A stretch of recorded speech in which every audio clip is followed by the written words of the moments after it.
Today we'll be testing the Toyota Sequoia and the 4Runner to see which one is truly better overall and which one you should buy in Greenville. So let's get into it.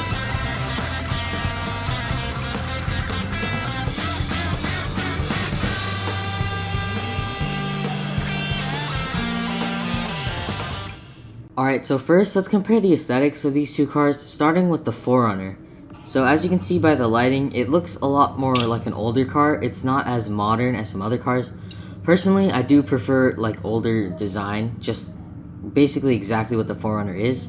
And that is kind of what I prefer, but if you're looking for something more modern, I wouldn't recommend the 4Runner because its lighting is a lot like older cars and just the way it looks. Although it is pretty good lighting for most people.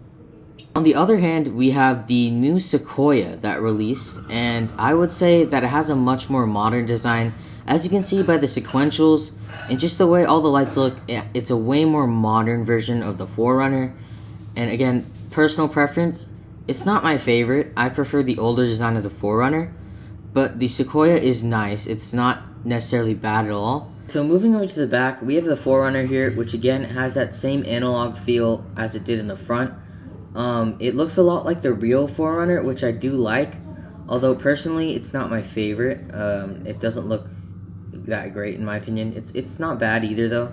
The lighting's not too outdated. It looks pretty good, as you would expect from a brand new car added to Greenville. But yeah, I really like it. It's pretty cool. Then you move over to the Sequoia, and as you can see, it's definitely way more modern and more sleek.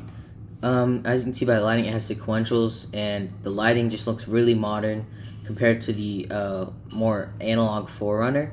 I do really like it, but I personally prefer the 4Runner. This is just personal. Although a detail I really like on the Sequoia is this badge that says max output, I believe referring to the iForce Max hybrid engine that the real Sequoia has. So that's a really cool detail, a nice touch. And also these both have some cool crossbars on top, which I think is pretty cool and adds to the off-road aesthetic. And both of these cars can tow trailers, as you can see by the tow hitches, so that's a pretty cool feature. Not sure how I feel about this thing. It kind of reminds me of like on minivans where you have the sliding door and then there's a little railing thing. That's I'm not a fan of, but nonetheless you can still tow with it. And it has a cool little step rail thing. But yeah, both are pretty good looking cars, not bad in any way. Now let's see the acceleration of these two cars to see which is faster. 3, 2, 1, go!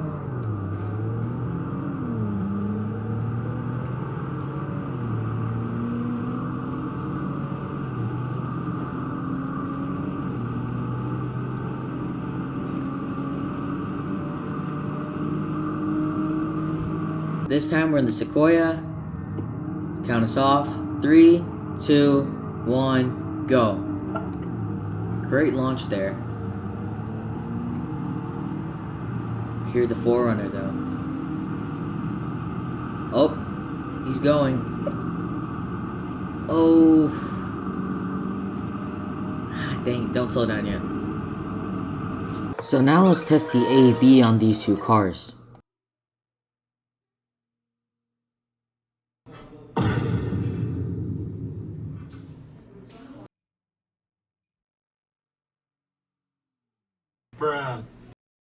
So both cars ended up failing the A/B test, but hey, A/B's for lazy people. Now the fun part, let's test how these things go off-road. Alright, so for the first level, the 4Runner's going pretty strong, and this should be pretty light work for both of these cars. You can see it's basically just sending it through.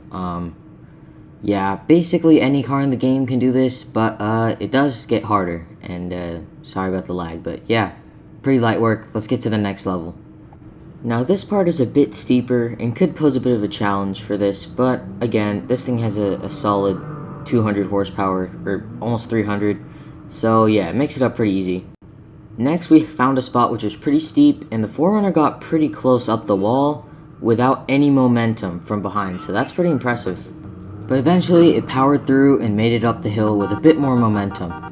And back to level 1 with the Sequoia, as you can see, pretty light, it can make it easily, and it does have like 400 horsepower, so it should be way easier even for the Sequoia. And as you can see, it makes it up to the top no problem.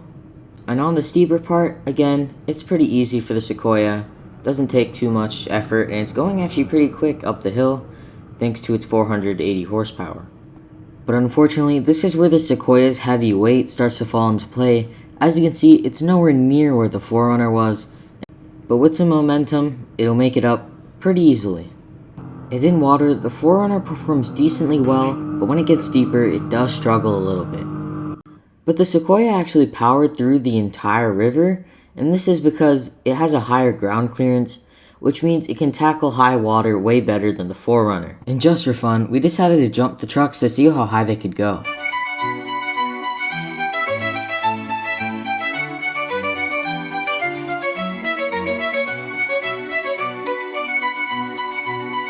So which one is better? Well, if you want my take on it, I would say getting the Sequoia for the extra money isn't really worth it.